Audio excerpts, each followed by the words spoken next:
Imagine you enter a strange room where a computer tells you that hidden somewhere in the building is a cube. Then it asks you, what does the cube contain? Most of us would recognize this to be a futile question. The cube could be large or small. It could be a solid block or a vacuum chamber of nothing but sparse particles of gas.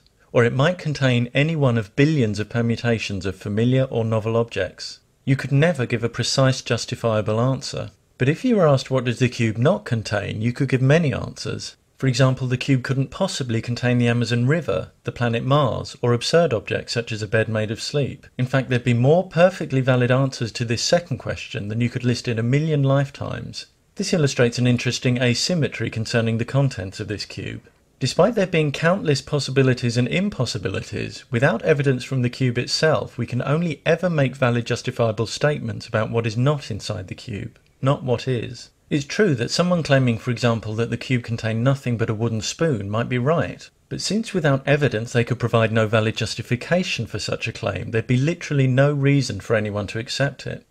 What if we were talking about a realm of existence independent of our universe, that like the concealed cube was physically inaccessible to us? Would things be different?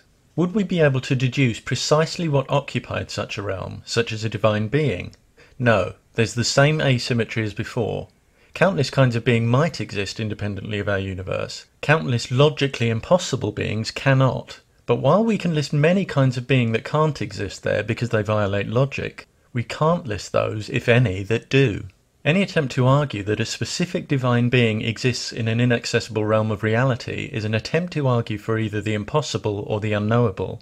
Logic alone can refute impossible beings, but it can't show that possible beings actually exist without evidence. If you can't at some point provide measurable, verifiable evidence for the specific being you claim exists, all the argument in the world won't establish your claim as fact. This is one reason why as soon as anyone claims they have a logical argument that requires the existence of one personal creator of our universe, we know it'll be fallacious because they failed at a basic level to understand what's required to establish such an existence claim.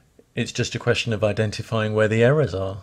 For example, the theologian William Lane Craig has asserted that our universe had an original cause, which because it created our time and space, had to transcend time and space. Transcending our time and space doesn't necessarily mean something transcends all time and space. However, his conclusion that this non-temporal, non-spatial cause would have to be a changeless disembodied mind is more seriously flawed.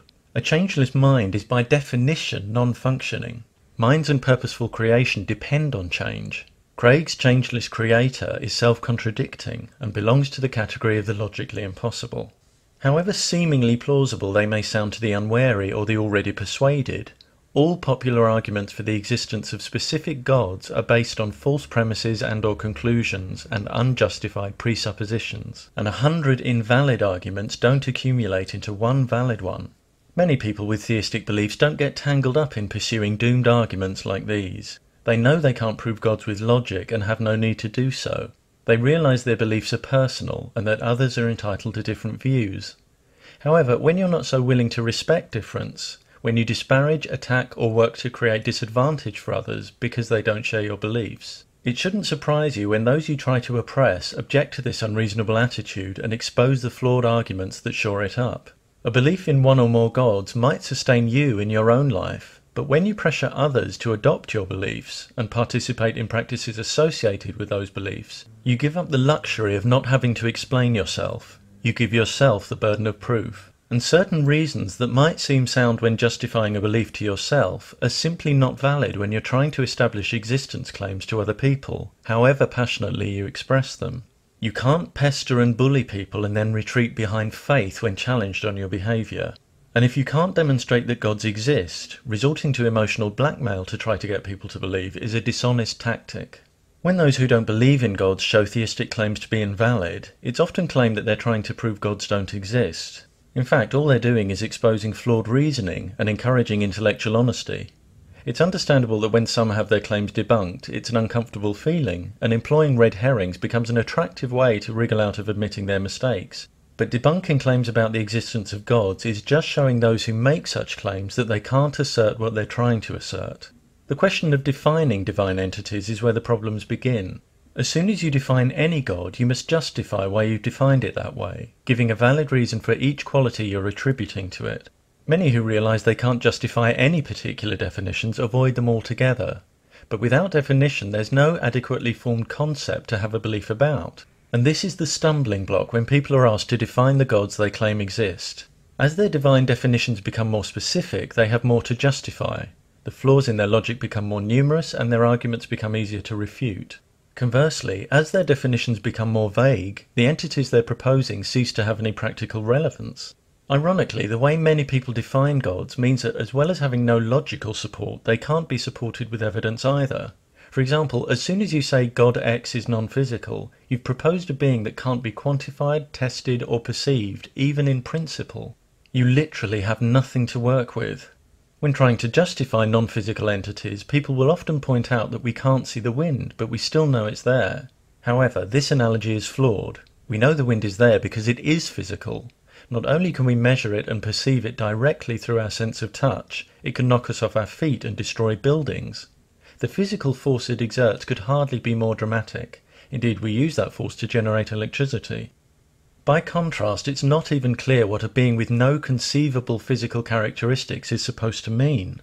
Even if you were proposing an entity that had a different type of physical existence, making it undetectable to humans, you'd have enough trouble explaining how you could know it was there.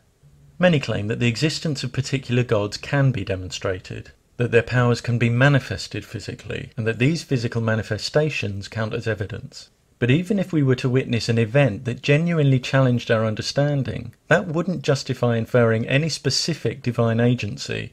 At most, it could indicate power, intelligence, and/or technology that was unknown, both in its number and its nature. Imagine a group of people unfamiliar with electronic technology being duped into watching a carefully staged CGI animation of a man turning into a lion.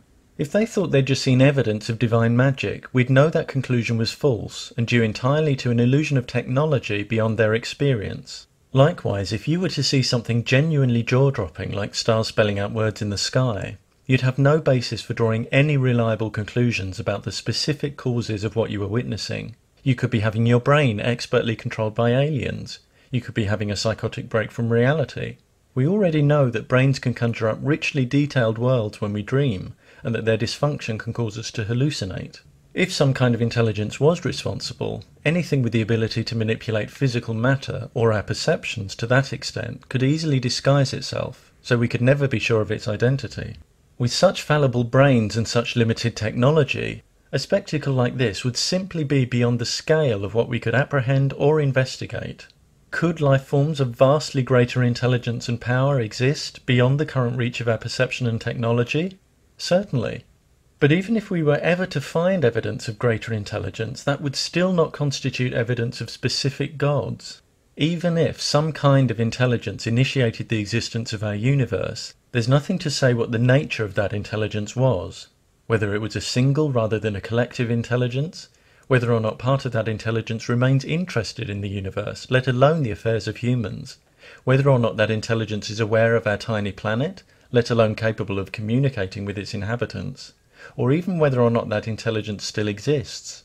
When you impartially review a factual claim that, for example, one divine universe creator currently monitors and judges every human life, the layers of unjustified assumption needed to make such a claim become starkly apparent. One would be no less justified in proposing a race of aliens that created our universe with an advanced machine and annihilated themselves in the process.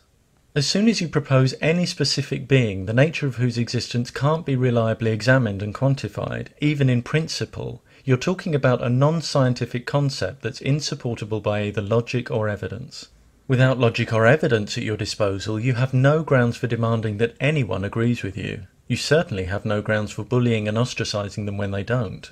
But if that's the way you deal with independent thought, your fallacious arguments will continue to be exposed until you grow out of your need for everyone to subscribe to your faith-based ideas. When you start being honest with yourself about what you know and what you don't know, you're likely to realize that you're in no position to be shouting the odds. And when you understand that it's behavior that has the practical impact on our lives, you may realize that it's not whether we believe in gods, but how we treat each other that says the most about our character. If you attack, condemn, or use emotional blackmail on people because they don't share your belief in one or more gods, you're invited to consider what that says about you and how it squares with the values you claim to embrace.